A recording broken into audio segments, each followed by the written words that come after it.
تو جو آدمی ضد میں آ جائے نا جی، اس کو آپ لاکھ تقریریں کریں، لاکھ اس کو آپ ہدایت کریں، لاکھ آپ اس کو بات سنائیں، اگر اس کے مقدر میں ہدایت نہ ہو اور ضد ہو، پھر وہ نہیں مانے۔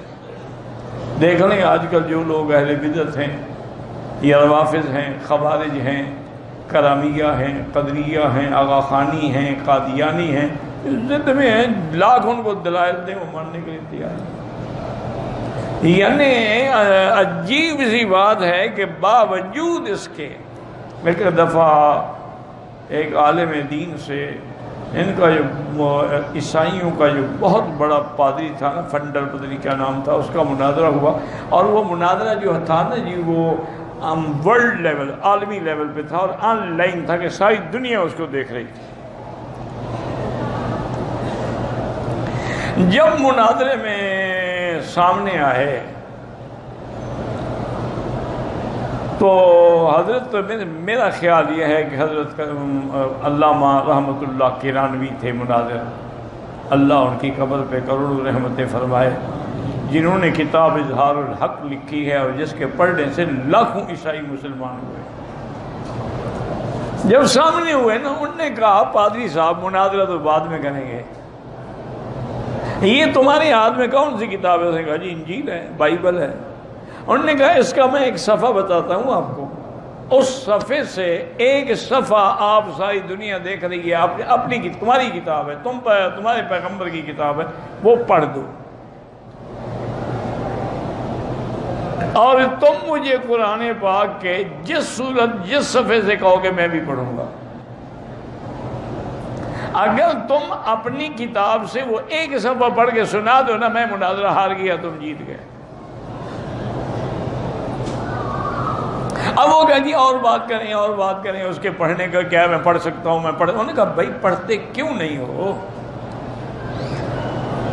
پڑھو، دنیا سنے، پتہ لگے ان کو کہ تمہاری کتاب کی کیا شان ہے۔ جتنا زور لگا لیا نا جی، اس نے کہا میں شکست تسلیم کرتا ہوں لیکن میں پڑھوں گا نہیں۔ وجہ یہ تھی کہ اس میں تو نعوذ باللہ یہ لکھا ہوا تھا کہ عیسیٰ علیہ السلام جو ہے ولد الزنا ہیں، وہ تو یوسف نجار کے بیٹے ہیں۔ اس میں تو یہ بھی لکھا ہوا تھا کہ پیغمبر جو ہیں وہ اپنی بیٹیوں سے زنا کرتے تھے۔ اب وہ کیسے پڑھے؟ اس کو تو موت آ گئی نا، اس کو تو پتہ نہیں تھا نا کہ میری کتابوں کو حضرت نے بھی پڑھا ہوا ہے۔ حضرت نے تو ان کی ساری کتابیں دیکھی ہوئی تھی۔ اور سب سے بڑی بدقسمتی یہ ہے کہ تورات اور انجیل جو اصل ہے اللہ کی ہوتا ہے، وہ تو ہے ہی نہیں، موجود ہی نہیں ہے۔ آج جتنی اناجیل ہیں، یعنی 4 انجیل ہیں اس وقت مشہور، ویسے تو کئی ہوں گے، انجیل یوحنا ہے، انجیل لوقا ہے، انجیل مقوقس ہے، یہ جتنے ہیں یہ ایک بھی اللہ سے اتری ہوئی کتاب نہیں ہے، تو بعد میں لوگوں نے لکھی ہے۔ یہ شرف صرف قرآن پاک کو ہے کہ جب سے اترا ہے آج تک ایک ایک حرف زندہ ہے، محفوظ ہے، جس کی زیر زبر میں بھی کوئی فرق نہیں آیا۔ تو اتنے بڑے معجزے کے بعد کوئی ظالم، کوئی جاہل، کوئی ضدی کہے کہ معجزہ دکھاؤ، تو صاف ظاہر ہے کہ اس کا دماغ خراب ہے۔ ورنہ اس سے بڑا کیا معجزہ ہے کہ آج تک قرآن پاک کے۔